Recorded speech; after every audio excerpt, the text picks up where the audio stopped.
जय Hind students, welcome 10th class all syllabus.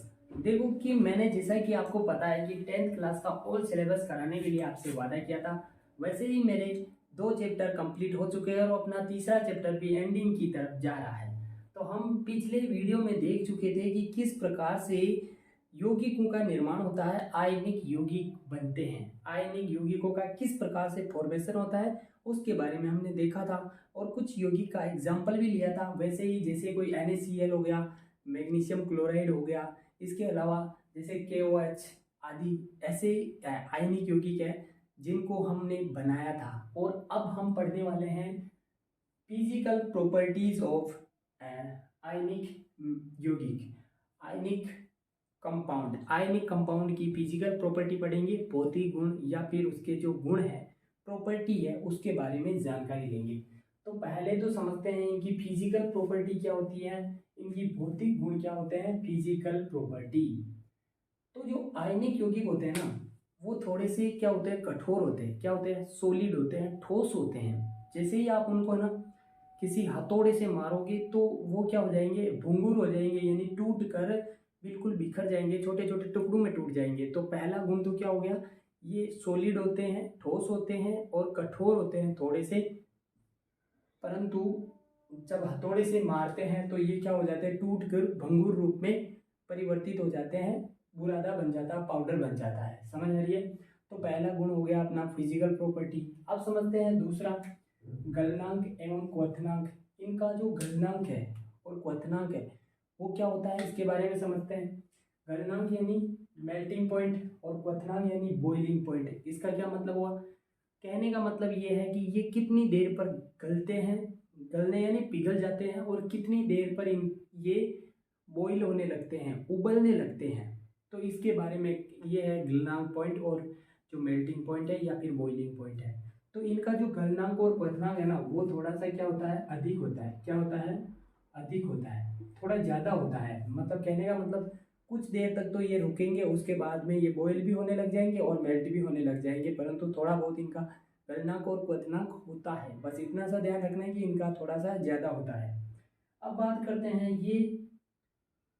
ये जो है ना, ये घुलनशील है या नहीं है, या फिर ये सोलिबिलिटी है या नहीं है इनकी, ये किसी चीज़ में घुलते भी या नहीं घुलते हैं। तो कहने का मतलब, तो ये घुलते हैं, ये जल में घुलते हैं, परंतु ये केरोसिन हो गया, पेट्रोल हो गया, अल्कोहल हो गया, ऐसी चीज़ों में नहीं घुलते हैं। तो ये जल में तो घुलते हैं, परंतु केरोसिन, पेट्रोल इन चीज़ों में नहीं घुलते हैं। अगर आपने देखा होगा कि जो नमक होता है वो जल में तो आसानी से घुल जाता है, परंतु आप उस नमक को क्या करना, केरोसिन में डाल देना, पेट्रोल में डाल देना, वो नहीं घुलेगा, उसी तरह से नहीं घुलेगा जैसा कि जल में घुलता है। तो यहाँ से क्लियर हो गया होगा कि ये जल में तो घुलते हैं, परंतु केरोसिन, पेट्रोल जैसे पदार्थों में ये नहीं घुलते हैं, है ना।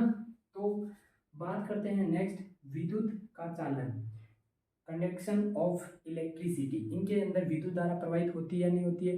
तो इनके अंदर विद्युत धारा प्रवाहित होती है। भैया आपको ये तो पता ही है कि जो इलेक्ट्रॉन जो होते हैं, आयन जिसमें होते हैं ना, उसमें इलेक्ट्रिसिटी प्रवाहित हो सकती है। परंतु एक बात देखिए, जब ये NaCl लिया तो ये जब तक मिला रहेगा तब तक इसमें इलेक्ट्रिसिटी प्रवाहित नहीं होगी। जब आप इसे क्या करोगे, जल में घोल दोगे, तो ये जल का जब विलयन बन जाएगा तब ये क्या होंगे, Na+ अलग हो जाएगा और Cl- अलग हो जाएगा। जब ये आयनों में टूट जाएगा ना, जब इसे विलयन अवस्था में ले आओगे, घुलनशील अवस्था में होगा, तब इसमें इलेक्ट्रिसिटी प्रवाहित होगी। तो कहने का मतलब ये है कि जब ये घुलनशील अवस्था में होता है तब इसमें जल विद्युत धारा का चालन होता है या इलेक्ट्रिसिटी प्रवाहित होती है।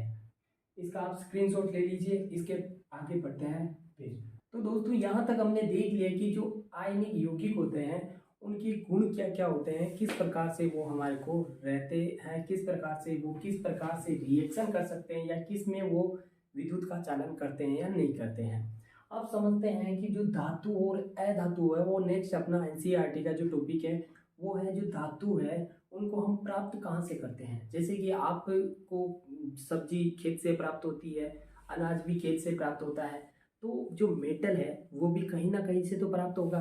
तो उसको क्या कहते हैं, और वो जो प्राप्त होता है ना, उसकी प्रोसीजर क्या होती है, उसको कैसे प्राप्त करते हैं, इनके बारे में हम जानने वाले हैं। तो सबसे पहले समझते हैं कि उनको प्राप्त कहाँ से करते हैं। तो आपको ये तो पता है कि पृथ्वी के अलावा तो ऐसा है नहीं कि हम आसमान से ला रहे हो या फिर ब्रह्मांड से ला रहे हो या किसी सूर्य या चंद्रमा से लेके आ रहे हैं। तो कहने का मतलब ये है कि जो धातु है उनको पृथ्वी से प्राप्त किया जाता है, और जिनको हम प्राप्त करते हैं पृथ्वी से, जिनको हम प्राप्त करते हैं उनको कहते हैं खनिज। क्या कहते हैं? खनिज या मिनरल्स कहते हैं। ऐसे लाभकारी पदार्थ या जो धातु अधातु जिनको हमारे लाभ के लिए उपयोग में लिया जाता है उनको खनिज कहते हैं। आपने बहुत सारी देखी होगी, खाने होती हैं, बड़ी बड़ी कार, बड़ी बड़ी माइंसें होती हैं, उनसे जो मिनरल्स वगैरह निकाला जाता है वो क्या है? खनिज है। वो क्या है? खनिज है या मिनरल्स है। अब ये जो मिनरल्स होता है ना, ऐसा नहीं है कि आप जाके सीधा सोना है तो वहाँ पर पड़ा होगा, इतना बड़ा सा सोने का टुकड़ा पड़ा होगा उसको निकाल के ले आओगे, ऐसा नहीं है। वो क्या होगा? मिलावट में मिलेगा आपको, मिलावट में मिलेगा। सोना भी, चांदी भी, सब जितने भी खनिज है वो सारे के सारे मिलावट में मिलेंगे। कॉपर, एल्यूमिनियम, तांबा, ये सब चीज़ें आपको मिलावट में मिलेगी। तो जो मिलावट में मिलता है, जो मिलावट में हमारे जो लाभकारी जो पदार्थ होता है उसको कहते हैं अयस्क। अब दो चीज़ें हैं, एक तो है अयस्क और एक है गेंग। एक तो है लाभकारी, लाभकारी, और एक है इसके साथ मिला हुआ, यानी एक इसके साथ साथ जिसको आप वेस्टेज कह सकते हो या फिर बेकार की चीज़ कह सकते हो, वो क्या है? गेंग है। क्या है? गेंग। तो ये इस प्रकार से आप समझ सकते हो। एक जो लाभकारी जो पदार्थ होता है, जो हम अयस्क निकालते हैं, खनिज निकालते हैं, उसमें जो लाभकारी होता है उसको और या फिर या अयस्क कहते हैं। और उसके साथ साथ में जो अवांछित या जिसको मिट्टी कह सकते हो या फिर अपशिष्ट पदार्थ होता है उसको कहते हैं गेंग। तो यहाँ से आपको तीन चीज़ें पता चल गई होगी कि खनिज किसे कहते हैं, और खनिज जो प्राप्त होता है उसके अंदर दो चीज़ें होती है। एक तो हमारे लाभकारी पदार्थ जिसको अयस्क कहते हैं, और ऐसा पदार्थ जिसको हम काम में नहीं ले सकते, हमारे यूज का नहीं है, उसको हम गेंग कहते हैं। आगे समझ में यहाँ तक क्लियर है? अब जो गेंग है, अयस्क है, इनको अलग कैसे करेंगे, अलग करने की जो प्रोसीजर है उनको हम 3 चरणों में पढ़ेंगे। और 3 चरण कौन कौन से हैं उनको अभी देख लीजिए। पहले इनका ले लीजिए स्क्रीनशॉट। यहाँ पर जो हम पढ़ने वाले हैं खनिज, खनिज के अंदर दो चीज़ें होती है, एक तो अयस्क होता है और गेंग होती है। जो अयस्क है उनमें से काम का हमारा अयस्क है और गेंग है, तो गेंग को हटानी पड़ेगी। अब जो गेंग को हटाने के लिए, गेंग के सफाया करने के लिए, गेंग को नाश करने के लिए अपने को ये 3 चरण फॉलो करने पड़ेंगे। और उस चरणों का क्या नाम है? एक तो हमें सबसे पहले अयस्कों का समृद्धिकरण करना पड़ेगा। कहने का मतलब यहाँ पर जो बड़े बड़े अयस्क हैं, जैसे कोई मान लीजिए एक मिट्टी का ढेर है, उसके अंदर छोटे मोटे हमारे पास धातु है, खनिज है, अयस्क है उसके अंदर, और एक मिट्टी का ढेर उसके अंदर मिट्टी ज़्यादा है, तो उसको हम छलनी से छान लेंगे या फिर पानी से नितार कर उसको अलग कर लेंगे। तो उसको इस प्रकार से अलग करना क्या कहलाएगा? समृद्धिकरण कहलाएगा। उसके बाद सेकेंड स्टेप में हम क्या करेंगे? जो धातु है उसका निष्कर्षण करेंगे, जो अयस्क उसमें से बिल्कुल अलग कर लेंगे। परंतु यहाँ पर भी बिल्कुल प्योर शुद्ध हमें धातु प्राप्त नहीं होगी। इसके आगे की जो स्टेप है ना उसमें प्योर शुद्ध करेंगे।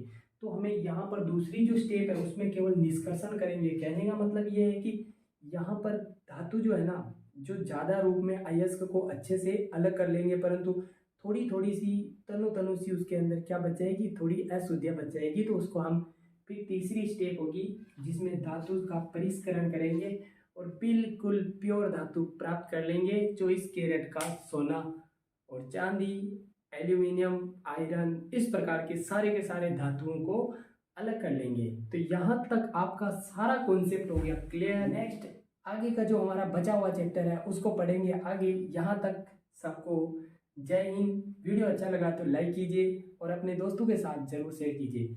जय हिंद, जय भारत।